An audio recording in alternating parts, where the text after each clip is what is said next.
Here's an overview of the metric system of measurement, what the metric units are, and how to convert them. The basic units of measurement for each of the quantities that we will be measuring are: length is measured with a meter, which is about the same length as a yard. Volume, which is a liter, and a liter holds about the same as a quart. And mass or weight is measured with the gram. A paperclip weighs about a gram.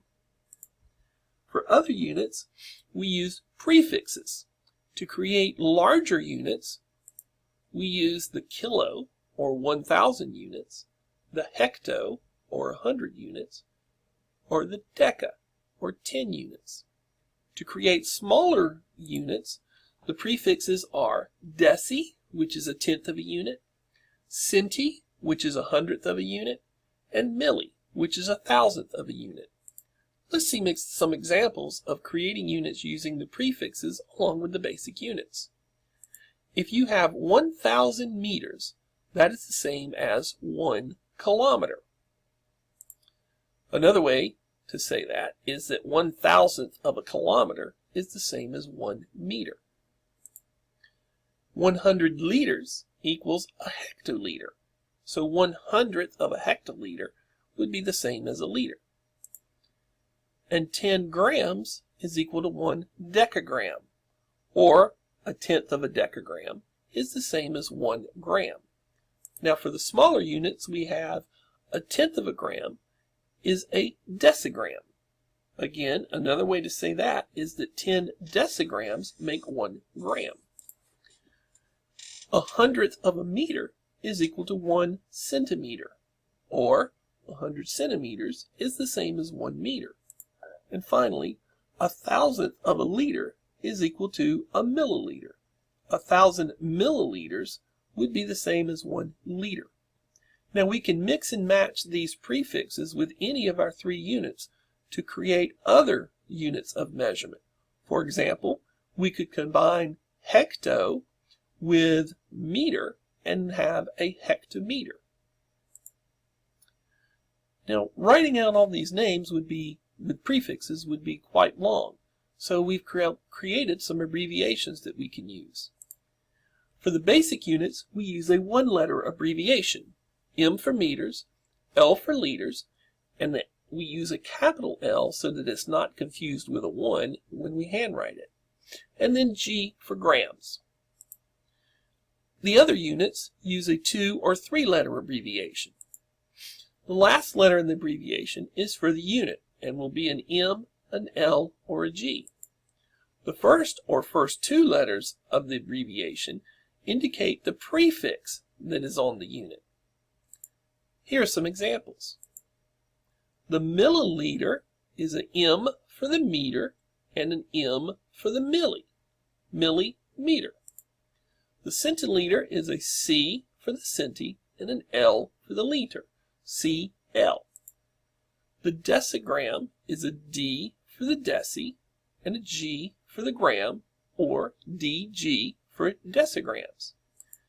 Now, the abbreviation for decagram takes a little bit of thought because we've already used a D for deci. So one thing that people do is to use a capital D for deca, and therefore using the abbreviation capital DG. This fits with the 2-letter abbreviation. What's more commonly done is to use DK for deca or DA for deca, and then to add the letter for the unit. So you'd have a decagram is either DKG or DAG.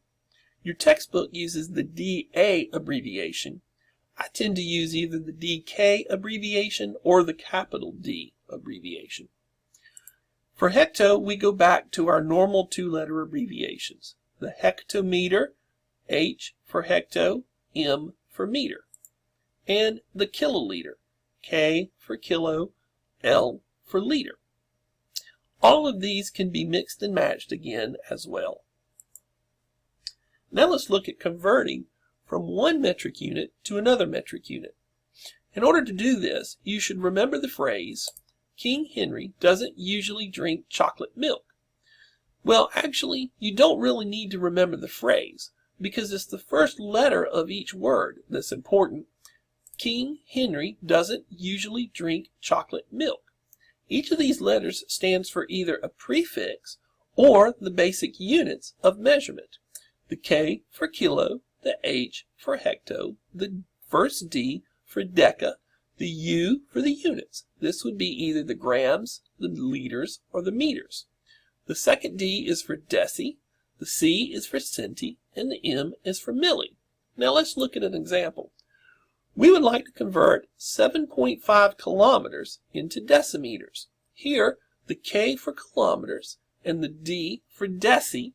Notice it's a lowercase d and only 2 letters, so it's deci. We need to get from the K in our phrase to the D, the second D. That takes 1, 2, 3, 4 moves to the right. That means we're going to move the decimal in 7.5 4 decimal places to the right. So we start at 7.500. Notice that we added zeros as we moved more and more decimal places. Now we have 75,000 decimeters. Here's another example. 2,500 milligrams.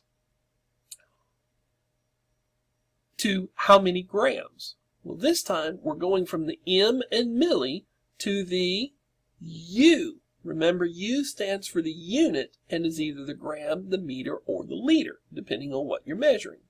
So in this case, we're getting from the M to the U, and that takes 1, 2, 3 steps to the left.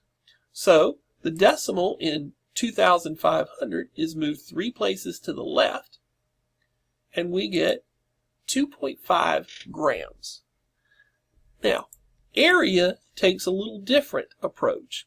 Because area units are square units, and because 10 squared is equal to 100, for each letter we move, we have to move 2 decimal places. Here's our phrase, King Henry doesn't usually drink chocolate milk. And here's our conversion. We want to convert 1,200,000 square centimeters into square meters. Now we're going from centi, the C, to M, the U for units. And that takes 1, 2 moves. But remember, these are area units. So when we move our decimal, we have to move the decimal 2 places for each letter. Here's our 1,200,000, and we move the decimal 1, 2, 3, 4 spaces to the left. And our answer is 120 square meters. That's a quick review of the metric system. I hope this helps, and you can refer to it as you're working on your homework.